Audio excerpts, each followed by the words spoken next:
Hello అండి, అందరికీ నమస్తే. ఎలా ఉన్నారు? బాగున్నారా? ఈరోజు మనం చేసుకోబోయే రెసిపీ ఏంటో తెలుసా? పాలక్ పన్నీర్. ప్రాసెస్ స్టార్ట్ చేసేద్దాం రండి. ముందుగా ప్యాన్ వెలిగించుకుని కడిగి పెట్టుకున్న పాలకూర, 2 ఉల్లిపాయలు, 5 చీరుకులు పచ్చిమిర్చి, హాఫ్ గ్లాస్ వాటర్ వేసుకుని మూత పెట్టి మీడియం ఫ్లేమ్లో మగ్గనివ్వాలి. ఇది మగ్గుతుండగా పక్కనే ఇంకొక ప్యాన్ వెలిగించుకుని 2 స్పూన్ల ఆయిల్, 2 యాలకులు, 4 లవంగాలు, 3 పెద్ద ఉల్లిపాయలు, 3 చిన్న టమాటాలు, 2 నుంచి 3 రెబ్బల కరివేపాకండి. కరివేపాకు ప్లేస్లో మీకు కావాలంటే కొత్తిమీర కూడా వేసుకోవచ్చు. టేస్ట్ అనేది చేంజ్ ఏమి ఉండదు. దీని తర్వాత మన సీక్రెట్ ఇంగ్రీడియంట్ అయిన స్పెషల్ జీడిపప్పు పలుకులు, అలాగే 1 టేబుల్ స్పూన్ ఉప్పు వేసుకుని కలుపుకుని మూత పెట్టుకుని మీడియం ఫ్లేమ్లో ఇది కూడా మగ్గనివ్వాలి.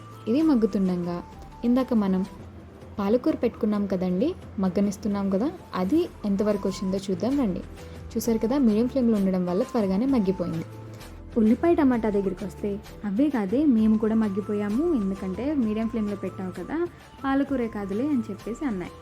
సరే సరే అని చెప్పేసి వాటిని చల్లారపెట్టి చూసారు కదా, మిక్సీ జార్లో ఇలా మెత్తని పేస్ట్ కింద చేసేసుకున్నాం. ప్యాన్ వెలిగించి 2 టేబుల్ స్పూన్ ఆయిల్ వేసి ఈ పేస్ట్ని వేసి 1 టేబుల్ స్పూన్ అల్లం వెల్లుల్లి వేసుకుని అల్లం వెల్లుల్లి పచ్చిపోయే వరకు అయితే కలుపుకుంటూ ఉన్నాను.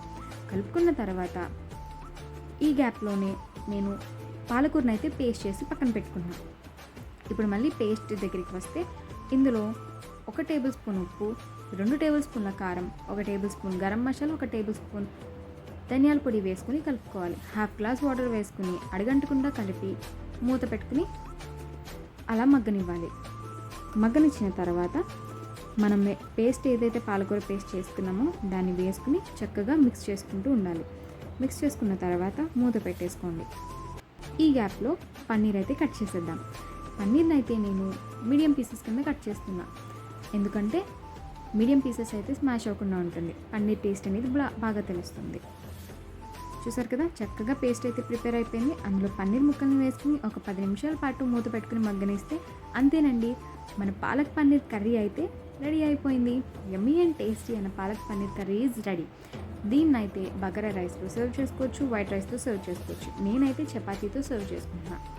My best and first option is chapati. Taste చూసేద్దాం రండి. ఇందాక ఉల్లిపాయ టమాటా మాట్లాడితే ఎలా ఉంటుందో అని చెప్పి ట్రై చేసాను, అంతేగాని అవి మాట్లాడలేదండోయ్. టేస్ట్ విషయానికి వచ్చేస్తే సో యమ్మీ, సింపుల్లీ సూపర్బ్.